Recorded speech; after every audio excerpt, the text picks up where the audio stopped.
I wanted to go to this hearing so bad because I wanted to tell them, can you tell me why I don't have my children with me right now? Can you just, break it down maybe 2-3 sentences? Can you tell me why I don't have my children right now? And they could say, well, we had a court proceeding and we found the child independent and you weren't cooperating with social services, so, we had to do what we did. We had to take them into protective custody. I said, no. Honestly, the reason why I don't have my children standing next to me right now is because you got a gun pointed at my head. If you didn't have a gun pointed at my head, I'd go get my kids. I'd tell you a bunch of crackers and a bunch of crackpots, and I'd be walking home with my kids.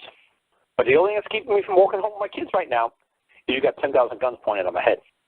That's why my children aren't standing next to me right now, because you women are incredibly violent, and you believe all your solutions and all your answers come at the end of a gun. If there should be any gun control in this country, it should be the government shouldn't be able to point guns at the people. That's where the gun control should lie, because the people are terrified of the government pointing guns at them. And heaven forbid the people turn the guns on the government. Oh, no, heavens to Betsy's, we can't have that fucking happen. But no, it's okay for you guys to point 10,000 guns at me. I haven't done anything wrong. The kids haven't done anything wrong. Frank hasn't done anything wrong. But let's point guns at you guys. Let's drag my children off at the end of a gun. So when you came to my house, what do you have, 10 deputies come to my house, drag my children off at gunpoint? That's what I wanted to tell these lovely ladies of social services. They said, do you understand why democracy sucks? Because the mob rules. Because the mob thinks they could carry guns and pointed at the minority of people that they believe they got control over. So I would have loved to just say that to those lovely ladies. Oh, it's so special that you guys all sit together in little committees and little chat groups, and you guys all vote on what to take away from man today. Oh, let's take away from this man this today. Oh, let's vote on taking this away from him. Oh, it's good. My mom says almost every time they have any kind of hearing, the word child support always pops up. I said, oh, man, I'd love to be there for them mentioning the word child support. Because I said I'd just ask them one simple question. Whose child are we talking about? Whose child does that belong to that we're talking about? Well, that child belongs to you. Oh, good. Let me show you the legal definition of the word property. That which belongs to one. There you go. Did you just say they belong to me? Yeah. The legal definition of the word property is that which belongs to one. So you're just coming after me, one, right? Yeah. You want child support from me, right? Because you say they belong to me, correct? Yeah. Well, then that must be my property, according to the legal dictionaries. Wouldn't I be correct in my assumption that they are mine because they belong to me? And then wouldn't that, under the legal definition of property, that which belongs to one, wouldn't that make sense? You only pay for somebody else's kids that don't belong to me, do you? Well, no. You want me to only pay for that which belongs to me, right? Yeah. Okay. Then technically that's the word property. But instead of saying that which belongs to one, I just use the word property. Because that's the legal definition of property, that which belongs to one. And I actually showed my mom's lawyer today the legal definition of property. He's like, I'll be damned. Yeah, that's what it means. Huh. He says, yeah, but they just don't like people using that word. I said, I don't give a fuck about their feelings. I don't give a shit if they don't like the connotation of that word, what thoughts it pops up in their mind. They couldn't care less that they're feeble-minded like this. I said law, good law, is black and white. There's no gray. There's no synonyms. It means one thing, specifically one thing. Now, if you want to think it means slavery, honestly, that's not within the definition of the word property. That doesn't exist. You don't see the word slavery in the legal definition of property. So if you want to spin it any way you want, spin it any way you want. Guess what? The third or the fifth plank of the Communist Manifesto, the elimination of property from man, that all property is to reside with the state. Yeah, makes them feel comfortable when they say, well, it's, that's government property. Oh, really? That's government property. How do you propose that's government property? Well, right there, see the sign says, no trespassing government property. Oh, really? And who do you think the government serves? Serves the public. Okay, so that's public land, correct? Yeah, it's public land. Okay, well, if that's public land, do you understand where the public land theory and belief came from? Well, no. Well, there's about 10 rich families in Europe about 1,000 years ago that controlled 100% of the land. The peasants and the poor people were in the millions. These rich families were 100. The poor people finally get fed up and said, you know what, we don't want to live like thieves and serfs and turds anymore. You know what? We want to have our own damn land. So they started a revolt. So what did these little principalities, what did they decide to do? They set up common grounds. So the people had the common grounds, which still exist in England. You still find common land, common grounds. But at one time, these common grounds are where people used to plant trees, grow tomatoes, grow their own wheat. The princes and the kings and the lords and would set a little bit of the land aside to appease the people, appease the peons, give them maybe 100 acres and say, there you folks go. Produce your own crops, sell them, and be a little capitalist, make a little money on the side, but don't think for a minute that you're going to leave my fucking control. Don't think for a second that you're not going to still plant 1 million fucking acres of my shit. But go ahead, you can have your own little common ground. Your little peasants can have your little 100 acres over there and make jolly with yourselves. But don't think for a second that you're not going to take care of my fields first. Those are the common grounds. So those are public lands. So that's why these Bundys, if they only had half a fucking brain, they would explain the concept of the common ground and the public lands. That it's for the access for the public to use, for us to cultivate trees, chop down the timber, run cattle across. That's right. But we're to replant those trees for the next group, the next set of generations to come. They were supposed to replant the trees, maintain the forest, maintain the common grounds, and leave it for the next generation the way they found it, if not better. The Bundys didn't understand the simple, basic concept of history of where the public lands came from, so they looked like idiots when they came on TV. Oh, that's the public lands, and the government's taking over all the land out here, and they're making them all public lands. Good. Lovely. So you're trying to tell me they're taking it away from Monsanto and all these private corporations? Yes. Good. Well, they're also taking it away from good, then we're all sharing the land. It's public land. Tell them that you wish to access the land and cultivate it. Not only do I know that that's true, because the Bundys did that at the beginning. They went to the United States Department of Interior, whatever it was they went to, and they said, we'd like to use these public lands to graze our cattle. And the government said, fine, not a problem. Just pay us $1 an acre a year. How many acres would you like? We'd like to run over that 1,000 acres. Fine. Give us $1,000 a year, and you're more than glad to use their public lands.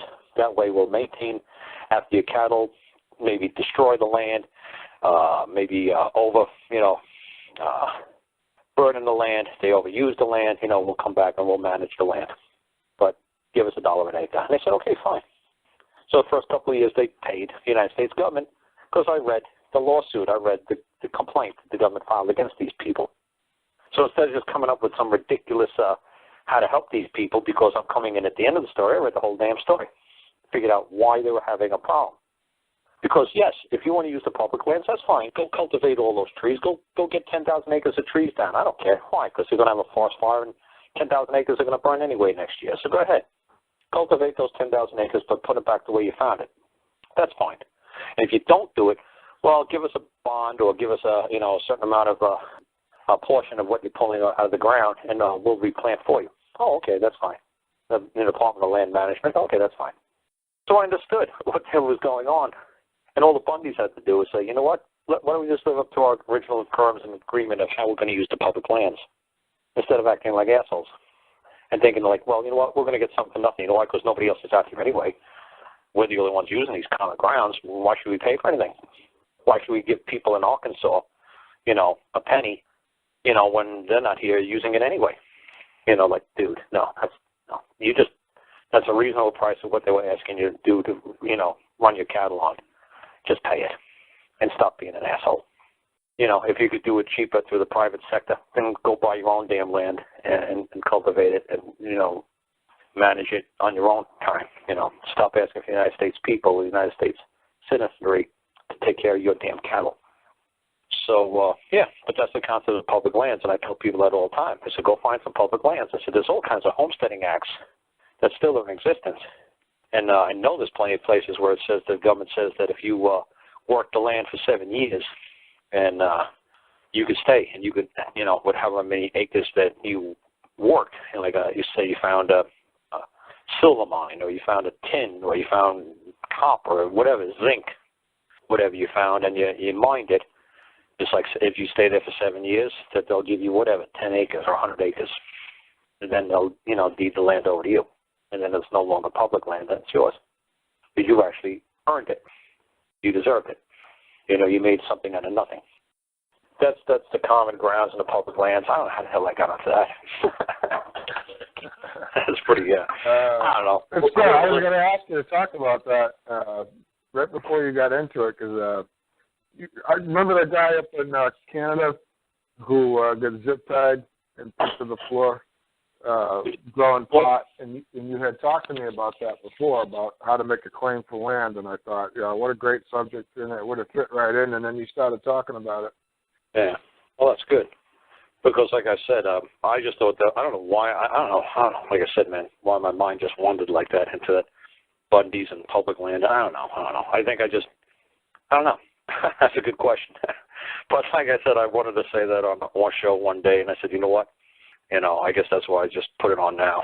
Because, like I said, I think it's important for people to understand, you know, the hierarchy of, you know, the public servant and the public, and why we have public grounds and why we have public servants. And, you know, why we're supposed to work with the public servants. If we don't manage it properly, they're going to come in and manage it for us, which is fine. You know, that's what it was, them pointing guns at us. That's it. You know, and taking things from us. That's ridiculous. They're supposed to be working for us, not, you know, pointing guns and taking things from us. That's when it's crossing the line. That's right. That's how I got on this topic. Is how did these lovely ladies think, well, the reason why we have your kids is because we had this quasi-court, and it was like a kangaroo court. No, there's no exhibits, no testimony, no evidence. You can't cross-examine anybody. No, you're not allowed to know who made the complaint. No, you can't. What? I mean, this Mickey Mouse clause? No. Honestly, the reason why, ladies, if you got my kids is because you got 10,000 guns pointed at my head. That's why you got my kids. Be honest. Because if you didn't have guns, what do you think I'd be doing right now? You think I'd be talking to you lovely ladies? Of course not. I'd be home, taking care of whatever I got to take care of in the farm, and the kids would be at school having a damn good time. That's what would be going on right now. So the only reason I would have loved to say that and say, what do you got to say to that? Ladies, you know, gentle, kind, progressive, we hate guns and there better be gun control ladies. Yeah, gun control for a man, but not gun control for government, right? No, you want to still be able to point guns at a man, right? And have your little wishes and your little dreams and, you know, your little megalomaniac fucking powered fucking dreams come true. That you're going to control man and mankind now because you're a little 95-pound lady and your purse matches your pocketbook. So now you're going to fucking tell a man what to do. You're going to use another man to point a gun at another man to carry out your wishes. Really.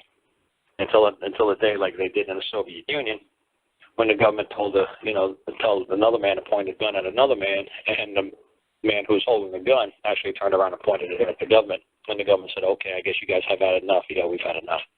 Okay, well, I guess we'll be out of here. Yeah, I guess that'd probably be the best thing too, is leave. I said, you know, the people like these government people all the time, how long do you think it's going to be before the people who are pointing guns at their fellow man turn them around and point them at you and say that, you know what, this is getting ridiculous.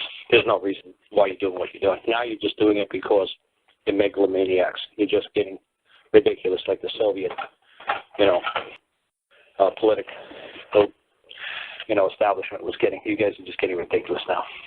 You guys are just getting, you know, mad with lust for power. You know, now you guys are just getting ridiculous.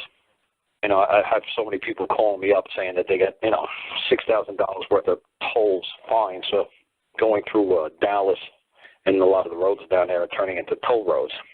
And this one kid called me up, and he said, before I know it, man, I owe over $6,000 worth of court costs, fines, administrative fees.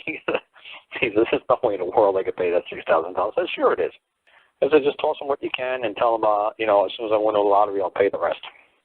And he did that, and he said it worked out great. And he said because some company who actually runs the toll roads down there has an agreement with motor vehicles to suspend his license.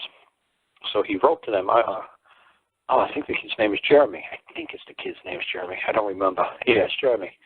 I got to get him on a call. And he said how he wrote to the toll. This is what what's his name? Bonacci, the guy in Australia. You know, he's got all these toll problems, and he did it his crazy way, and at least Jeremy did it my way. And they lifted the restriction from his getting his license reinstated. He basically said to corporation, and told corporation, do you understand that what you're doing is causing harm to your fellow man? I need this license. I have to have this license so I can go to work. And do you understand, by your policies, it's causing me great harm. And it's like, I know you don't want to do anything that cause harm to your fellow man. And then he said, he says it was lifted, that he was able to get his license reinstated.